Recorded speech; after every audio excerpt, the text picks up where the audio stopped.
Hello students, S6 online classes में आपका हार्दिक स्वागत है। आजकल हम क्लास 10th फिजिक्स चैप्टर 1 प्रकाश का परावर्तन तथा अपवर्तन के बारे में चर्चा कर रहे हैं और लास्ट लेक्चर में हमने गोलीय दर्पण से संबंधित कुछ परिभाषाएं पढ़ी थीं, जिनमें हमने पहली परिभाषा दर्पण का ध्रुव पूरी कर ली थी और दूसरी परिभाषा दर्पण का वक्रता केंद्र क्या होता है इसके बारे में भी जान लिया था। नंबर 3 परिभाषा कि दर्पण की वक्रता त्रिज्या क्या होती है इसके बारे में भी हमने जान लिया था और नंबर 4 परिभाषा दर्पण का मुख्य अक्ष इसके बारे में भी हमने जानकारी कर ली थी। तो जिसने भी हमारे पहले वाले लेक्चर ना देखे हों तो पहले हमारे पहले वाले लेक्चर प्लेलिस्ट में जाकर आप देख लें, उनसे आपको आने वाले लेक्चर बेहतर समझ में आएंगे। ठीक, तो आज हम गोलीय दर्पण से संबंधित परिभाषाओं में नंबर 5वीं हेडिंग पढ़ते हैं, जिसका नाम है दर्पण का मुख्य फोकस। लिखते हैं 5वीं हेडिंग हमारी कौन सी है? 5वीं हमारी हेडिंग का नाम है दर्पण का मुख्य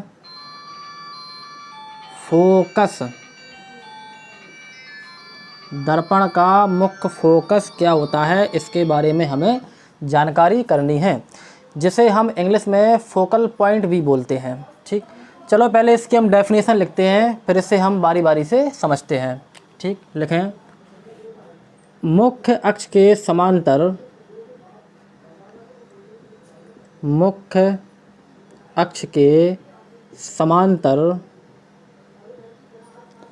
चलने वाली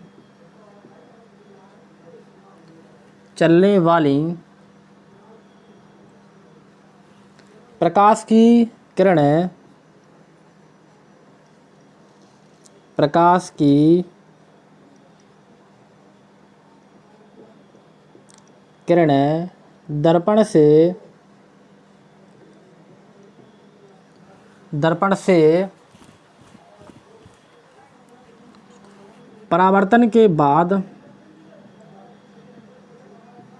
परावर्तन जिसे टकराने के बाद मुख्य अक्ष के समांतर चलने वाली प्रकाश की किरणें दर्पण से परावर्तन यानी कि टकराने के बाद मुख्य अक्ष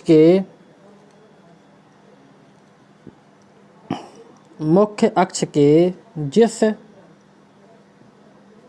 बिंदु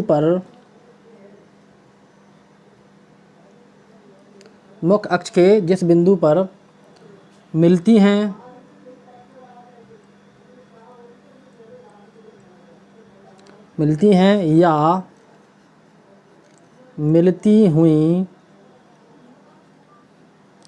या मिलती हुई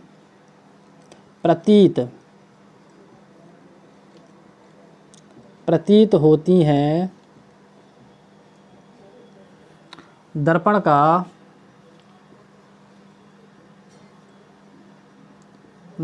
का मुख्य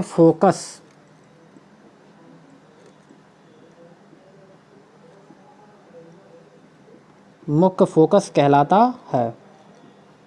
ठीक, तो यहाँ पर 2-3 शब्द बड़े इम्पोर्टेंट हैं जिन्हें हमें ध्यान में रखना है कि टकराने के बाद जिस बिंदु पर मिल जाती हैं या मिलती हुई प्रतीत होती हैं, ये 2 वर्ड यहाँ पर बहुत इम्पोर्टेंट होते हैं जिन्हें हमें बहुत डीपली समझना होता है। तो पहले आप इसका स्क्रीनशॉट ले लें और अपनी कॉपी में नोट कर लें, फिर हम इस हेडिंग को बारी बारी से समझते हैं। ठीक, आपने स्क्रीनशॉट ले लिया होगा। समझते हैं। लिखा हुआ है कि मुख्य अक्ष के समांतर चलने वाली प्रकाश की किरणें। पहले हम इतनी बात समझते हैं। ठीक, तो मान लेते हैं कि अभी हम अवतल दर्पण में बता रहे हैं। किसमें? अभी हम अवतल दर्पण में बता रहे हैं, फिर यही हम परिभाषा उत्तल दर्पण में बताएंगे। ठीक, उसमें लिखा हुआ है कि मुख्य अक्ष के समांतर चलने वाली प्रकाश की किरणें। समझते हैं कि मुख्य अक्ष के समांतर चलने वाली प्रकाश की किरणें कैसी होती हैं। तो पहले तो हमें मुख्य अक्ष जानना होगा। फिर उसके समांतर चलने वाली प्रकाश की किरणें जाननी होगी। चलो देखते हैं। ये रहा हमारा अवतल दर्पण, ठीक। इसके बाहर साइड पॉलिश होती है, इसके बाहर साइड क्या होती है, पॉलिश होती है। अब कह रहे हैं कि मुख्य अक्ष के समांतर, तो पहले हम इसका मुख्य अक्ष बनाते हैं। तो ये रहा हमारा पोल यानी कि ध्रुव, जिसे P से दर्शाया जाता है। ये रहा हमारा वक्रता केंद्र C, हमने कल पढ़ रखा है। और जब हम पोल और वक्रता केंद्र C को आपस में मिला देते हैं तो इसी का नाम हमारा होता है मुख्य अक्ष, ठीक है। तो ये रहा हमारा मुख्य अक्ष। अब कह रहे हैं कि प्रकाश की किरणें मुख्य अक्ष के समांतर चल रही हैं। अब समांतर प्रकाश किरणें कैसे चलती हैं, मान लेते हैं कि ये हमारा मुख्य अक्ष यहाँ बना लेते हैं छोटा सा, ये रहा हमारा मुख्य अक्ष। अब इसके समांतर हमें प्रकाश किरणें चलानी हैं। तो समांतर प्रकाश किरणें कैसी चलती हैं, इस प्रकार से, इस प्रकार से जो है किरणें चलेंगी। वो प्रकाश किरणें कैसी होंगी, समांतर, कि इनके बीच की दूरी हमेशा समान रहे और वो आपस में कभी ना मिलें, तो वही प्रकाश किरणें समांतर बोली जाती हैं। तो मुख्य अक्ष रहा बीच में, इसके समांतर, तो हम ऊपर भी चला सकते हैं और हम नीचे भी चला सकते हैं, ठीक। ऊपर भी चलाओ तो भी बात सही है, तो भी वो मुख्य अक्ष के समांतर होगी। अगर आप नीचे चलाएंगे तो भी वो मुख्य अक्ष के समांतर होगी। तो चाहे ऊपर चलाएं चाहे नीचे चलाएं, दोनों ही बातें सही है। तो ये रही हमारा मुख्य अक्ष बीच वाला, और उसके समांतर चलने वाली प्रकाश की किरणें हमारी सामने रहीं। अब इनको हम यहाँ चलाते हैं। ये रहा हमारा मुख्य अक्ष, इसके समांतर चलने वाली प्रकाश की किरणें। तो एक हमने ऊपर चला दी और एक हमने नीचे चला दी, ठीक। तो कह रहे हैं कि पहले आप मुख्य अक्ष के समांतर प्रकाश की किरणें चलाइए और वो प्रकाश किरणें दर्पण से टकराने के बाद, टकराने को ही परावर्तन बोला जाता है। तो प्रकाश किरणें चलेंगी, दर्पण पर टकराएंगी, टकराने के बाद उनका परावर्तन होगा। परावर्तन मतलब पुनः वापस आएंगी, तो इसी को परावर्तन बोला जाता है। तो हमने प्रकाश किरणें डाली, डालने के बाद वो दर्पण पर टकराएंगी। अब टकराने के बाद उनका परावर्तन होगा। परावर्तन मतलब फिर से जो है वो लौटेंगी। क्यों लौटेंगी, क्योंकि उस साइड तो पॉलिश है और पॉलिश के यहाँ प्रकाश किरणें जा नहीं पाएंगी, तो पुनः जो है वापस लौटेंगी। जब वापस लौटती हैं तो वो मुख्य अक्ष के इस प्रकार से जो है वापस लौटती हैं, ठीक। थोड़ी सी तिरछी है लेकिन आप जो है मैनेज कर लेंगे। कि एक प्रकाश किरण हमने ऐसी डाली, वो ऐसी निकल गई। एक प्रकाश किरण हमने जो है मुख्य अक्ष के समांतर ऐसी डाली, वो इस प्रकार से निकल गई, ठीक। तो ये हम देख रहे हैं कि दोनों प्रकाश किरणें मुख्य अक्ष के एक पॉइंट पर जाकर मिल चुकी हैं। दोनों, जो ऊपर हमने प्रकाश किरण डाली थी वो टकराने के बाद इस टाइप से चली गई, और जो नीचे हमने प्रकाश किरण डाली थी वो टकराने के बाद इस टाइप से चली गई, और दोनों प्रकाश किरणें मुख्य अक्ष के एक बिंदु पर जाकर मिल चुकी हैं। और मुख्य अक्ष के जिस बिंदु पर जाकर वो मिल जाती हैं, तो इसी बिंदु का नाम होता है मुख्य फोकस। क्या नाम होता है, मुख्य फोकस। और इसे F से प्रदर्शित करते हैं।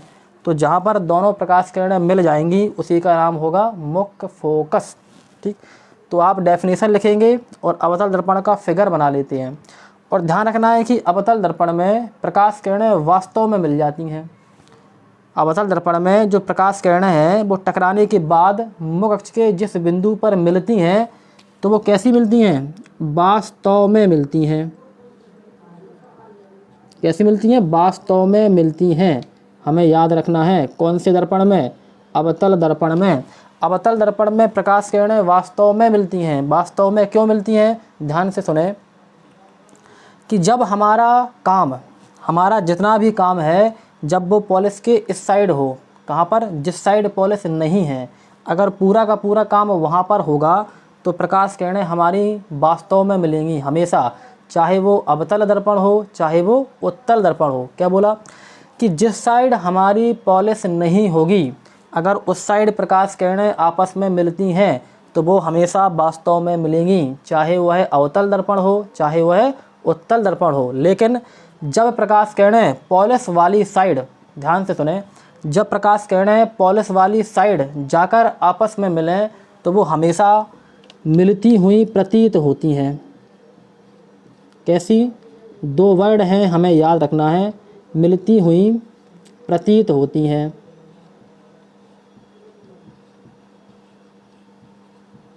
मिलती हुई प्रतीत होती हैं। मिलती हुई प्रतीत कब होंगी? जब प्रकाश किरणें पॉलिश वाली साइड जाकर एक दूसरे से मिलें तो वह हमेशा मिलती हुई प्रतीत होंगी। और जब जो है प्रकाश किरणें पॉलिश के इस साइड यानी कि दूसरी साइड आपस में मिलें तो वो हमेशा वास्तव में मिलेंगी। वास्तव मतलब कि हमें जो है बिल्कुल दिखेंगी कि ये मिल रही हैं। और मिलती हुई प्रतीत का मतलब होता है, प्रतीत का मतलब होता है कि जिसे ना हम देख पाएँ और ना हम स्पर्श कर पाएँ, मतलब ना हम छू पाएँ, तो ऐसी प्रकाश किरणें मिलती हुई प्रतीत होती हैं। तो चाहे अवतल दर्पण हो चाहे उत्तल दर्पण हो, अगर पॉलिश वाली साइड पूरा काम हो रहा है तो मिलती हुई प्रतीत होंगी। अगर पॉलिश साइड के दूसरी साइड पूरा काम हो रहा है तो हमेशा वास्तव में मिलेंगी। हमेशा हमें याद रखना है, ठीक। तो अवतल दर्पण हमने समझ लिया है। अब यही डेफिनेशन हम उत्तल दर्पण में समझते हैं। ये वाला चित्र बना लेंगे। अब मैं बैठता हूँ और उत्तल दर्पण समझेंगे।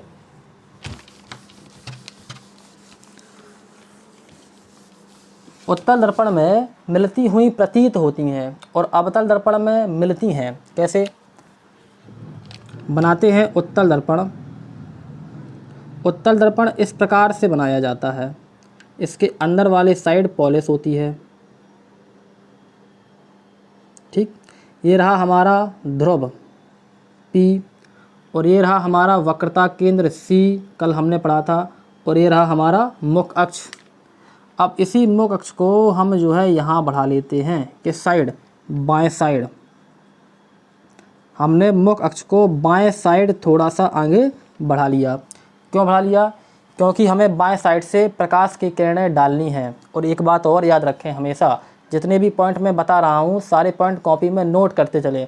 तो अपनी कॉपी में नोट डाल के लिखें कि प्रकाश की किरणें हमेशा बाईं ओर से डाली जाती हैं। किस साइड से? लेफ्ट हैंड साइड से।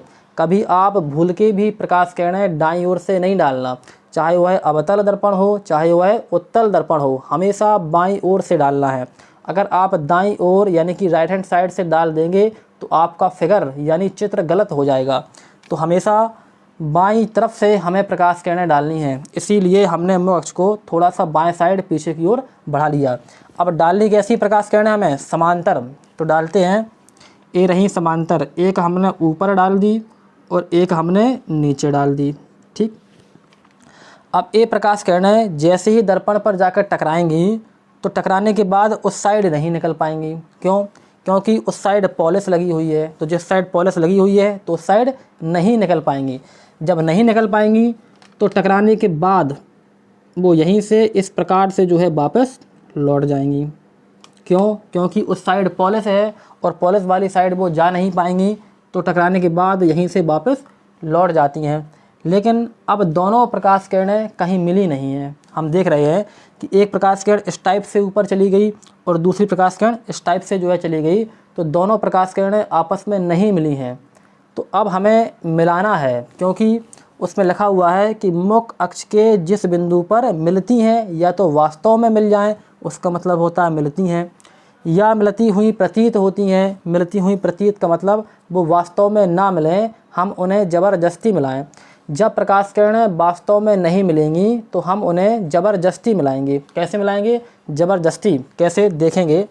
अभी प्रकाश किरणें नहीं मिल रही हैं क्योंकि एक यहाँ जा रही है और एक यहाँ जा रही है। अब इन दोनों प्रकाश किरणों को हम ज़बरदस्ती मिलाएंगे। कैसे? कि इस प्रकाश किरण को हम आगे बढ़ाएंगे इस प्रकार से, ठीक। और इस वाली प्रकाश किरण को भी हम थोड़ा सा ऐसा किए लेते हैं।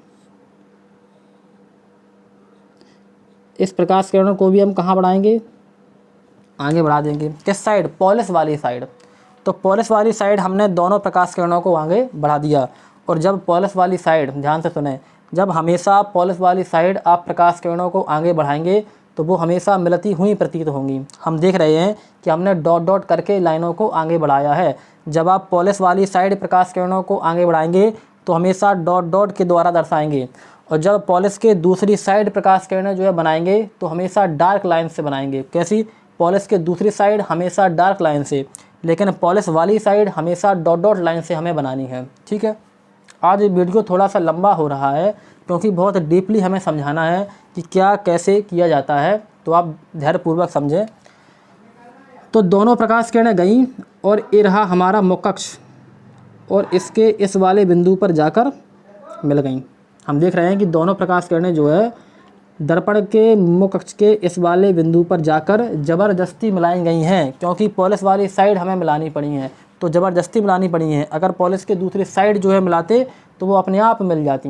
मैं दोबारा बोल रहा हूँ, बार बार बोल रहा हूँ कि आप समझ जाएं। ठीक, तो यही हमारा क्या रहा, यही हमारा उत्तल दर्पण का फोकस बिंदु रहा।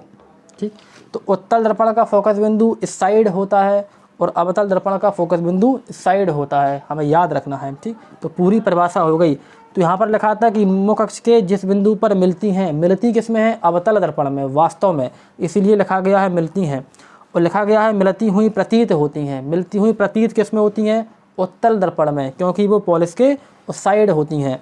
और जब मिलती हुई प्रतीत होती हैं तो हमें ज़बरदस्ती मिलाना पड़ता है। कैसे, ज़बरदस्ती, ध्यान दें। ठीक, तो हमारी हेडिंग हो चुकी है कि दर्पण का फोकल पॉइंट क्या होता है। नेक्स्ट हेडिंग आती है, ये सारा बना लेंगे कॉपी में।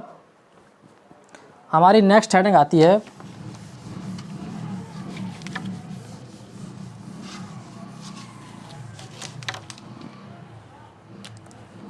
फोकस दूरी।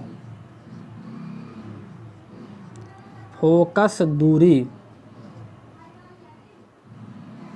फोकस दूरी किसे कहते हैं। ठीक, पहले इसकी हम डेफिनेशन लिखेंगे। दर्पण के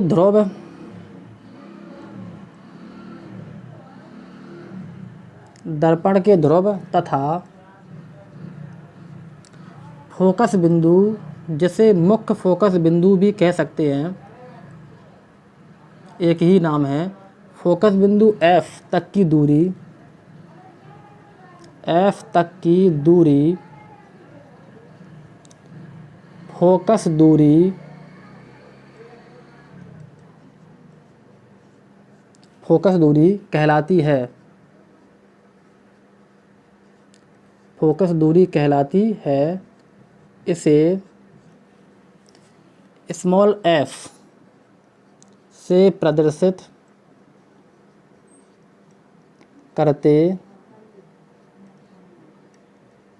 हैं। ठीक, क्या लिखा है उसमें, उसमें लिखा गया है कि दर्पण के ध्रुव मतलब P तथा फोकस बिंदु जो हमने अभी हाल बनाया था, तो फोकस बिंदु F के बीच की जो दूरी होती है उसी को हम फोकस दूरी कहते हैं, और इसे हम स्मॉल f से दर्शाते हैं। कैसे, देखते हैं। यहाँ बनाते हैं अवतल दर्पण,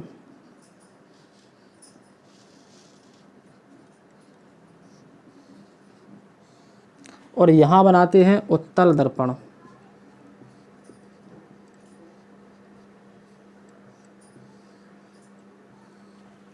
समझते हैं पहले अवतल दर्पण में। ये रहा हमारा अवतल दर्पण, इसके बाहर साइड पॉलिश होती है। ये रहा अवतल दर्पण का ध्रुव, ये रहा अवतल दर्पण का वक्रता केंद्र C। ठीक है, और इन दोनों को हम मिला दें तो ये रहा हमारा मुख्य अक्ष।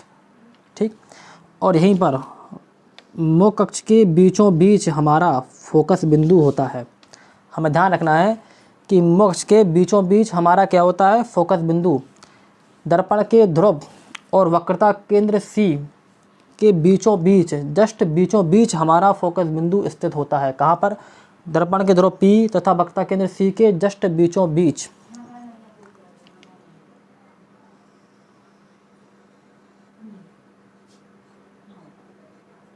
ये रहा हमारा उत्तल दर्पण,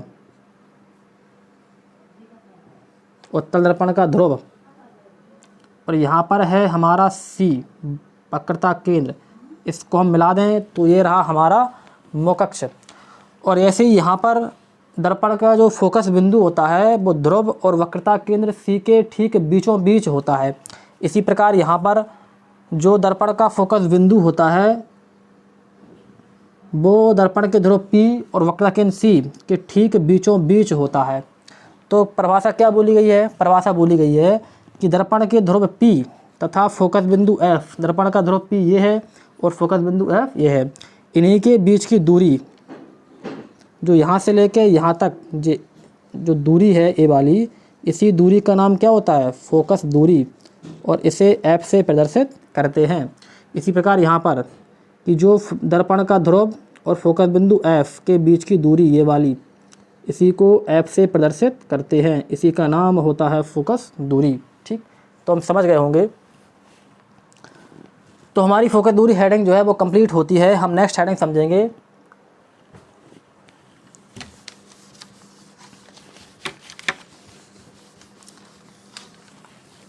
दर्पण का फोकस तल, नंबर जो भी है आप डाल लेना। दर्पण का फोकस तल, दर्पण का फोकस तल क्या होता है? ठीक,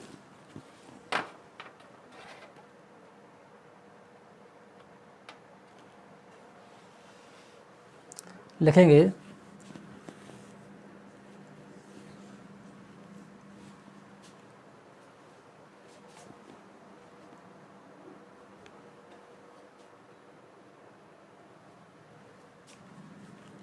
फोकस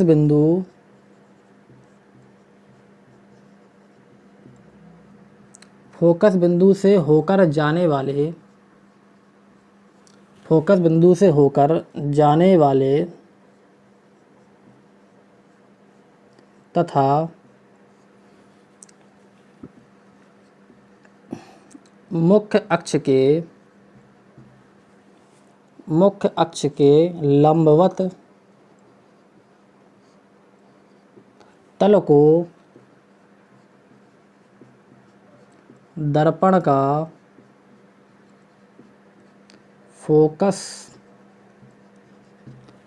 का फोकस तल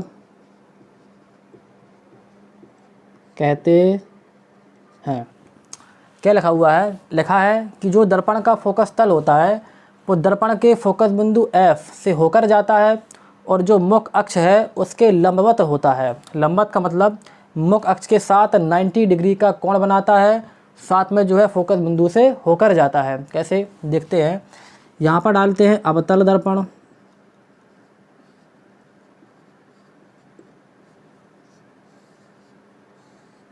और यहाँ पर डालते हैं उत्तल दर्पण।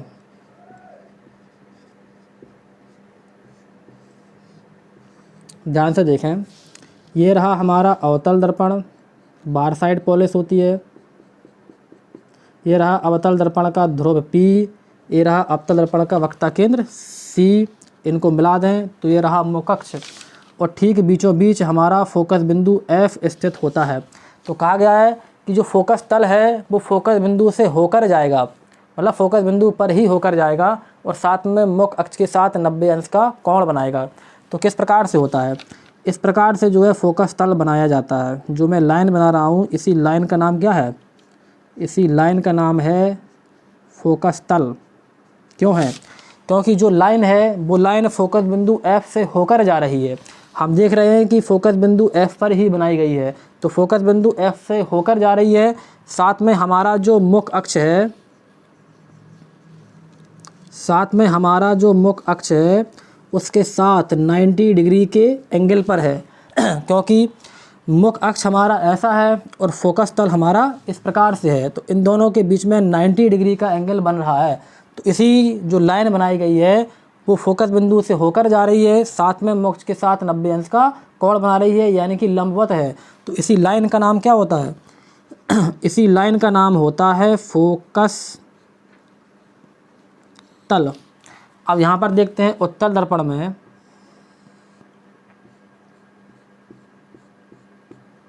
ये रहा जो है दर्पण का ध्रुव, यहाँ पर होता है दर्पण का वक्रता केंद्र C, यहाँ पर होता है दर्पण का फोकस बिंदु F।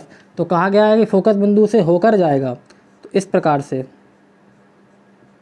फोकस बिंदु से होकर जाता है, साथ में मुख्य अक्ष के साथ 90 डिग्री के कोण पर होता है। तो इसी लाइन का नाम होता है फोकस तल। क्या नाम होता है इसका? फोकस तल। तो उम्मीद है कि आपको फोकस तल समझ में आया होगा। नेक्स्ट हेडिंग हमारी आती है दर्पण का द्वारक।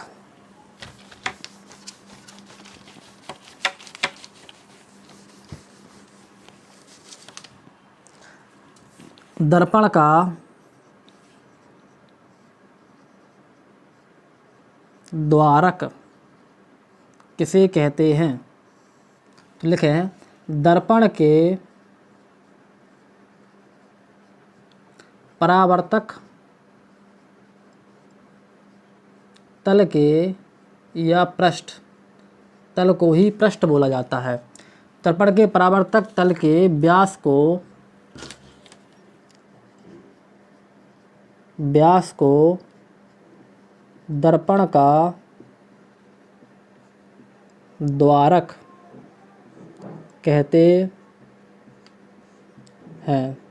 ठीक, क्या लिखा हुआ है कि दर्पण का जो परावर्तक पृष्ठ होता है, परावर्तक पृष्ठ का मतलब होता है कि जहाँ पर प्रकाश किरणें डाली जाती हैं और उनका परावर्तन होता है, तो उसी का जो व्यास होता है। तो पहले हम समझते हैं कि व्यास चीज़ क्या होती है, फिर आप समझ जाएंगे। जैसे हमने ये व्रत बनाया, तो व्रत में ये रहा हमारा व्रत का केंद्र, और ये होती है जो गोल गोल बनाई गई है, ये होती है व्रत की परिधि। क्या होती है? व्रत की परिधि। तो व्रत के केंद्र से परिधि को मिला दें, व्रत के केंद्र से परिधि को मिला दें, तो जो लाइन बनती है, इस लाइन का नाम होता है त्रिज्या। क्या नाम होता है? त्रिज्या। लेकिन इसी जो है लाइन को फिर यहाँ तक बढ़ा दें, मतलब परिधि से परिधि मिला दें, परिधि से परिधि मिला दें, लेकिन जो लाइन है वो व्रत के केंद्र से होकर जानी चाहिए। परिधि से परिधि मिला दें और जो लाइन बनी है वो लाइन व्रत के केंद्र से होकर जानी चाहिए। तो इस लाइन का नाम क्या होता है? इस लाइन का नाम होता है व्यास। ठीक, कि परिधि से परिधि मिले और साथ में वो सेंटर से होकर जाए, उसी का नाम क्या होता है? व्यास। अगर हम इस प्रकार से बनाएं तो ये रहा हमारा सेंटर, तो परिधि से परिधि को मिलाएं और साथ में वो सेंटर से होके जाए, तो इसका नाम क्या होता है? व्यास। ठीक, अब क्या है कि इनको हम बैठते हैं और समझते हैं। अगर इतना हम आधा जो है फिगर हटा दें तो हमारा जो है अवतल दर्पण बन चुका है। ठीक, हमारा कौन सा दर्पण बन चुका है? अवतल दर्पण। आप देख रहे हैं, क्योंकि अवतल दर्पण के जो है बाहर साइड क्या होती है? पॉलिश। ठीक, तो उस साइड तो पॉलिश है और इस साइड वाला जो एरिया है वो दर्पण का परावर्तक पृष्ठ है, क्योंकि इस साइड पॉलिश नहीं है। तो दर्पण का परावर्तक पृष्ठ यही है, उसका व्यास ले लीजिए। क्या ले लीजिए? व्यास। व्यास का मतलब परिधि से परिधि मिले, साथ में वह सेंटर से होकर जाए। तो जो व्यास लेंगे उसी व्यास का नाम क्या होता है? दर्पण का द्वारक। तो ये लाइन जो बनी है, यही लाइन क्या है? यही लाइन हमारी अवतल दर्पण का द्वारक है। अवतल दर्पण का द्वारक है। अब समझते हैं उत्तल दर्पण का द्वारक। तो उत्तल दर्पण में अंदर साइड पॉलिश होती है। ठीक, तो इसका परावर्तक पृष्ठ कौन सा होगा? ये वाला। अब यहाँ पर सेंटर कहाँ होगा? ये होगा। तो सेंटर से परिधि मिलाएं और वो लाइन हमारी जो है सेंटर से होकर जानी चाहिए। तो इनका जो कर्व बन रहा है, जो झुकाव बन रहा है, वही झुकाव आप ले लीजिए। उसी झुकाव का नाम क्या होता है? द्वारक। तो ये रहा हमारा उत्तल दर्पण का द्वारक और ये रहा हमारा अवतल दर्पण का द्वारक। तो हमें उम्मीद है कि आपको आज का लेक्चर समझ में आया होगा। कल हम जो है प्रतिबिंब के बारे में पढ़ेंगे कि आभासी प्रतिबिंब क्या होता है और वास्तविक प्रतिबिंब क्या होता है। ऐसे ही धीरे धीरे हम चैप्टर को आगे बढ़ाएंगे। आज के लिए इतना ही।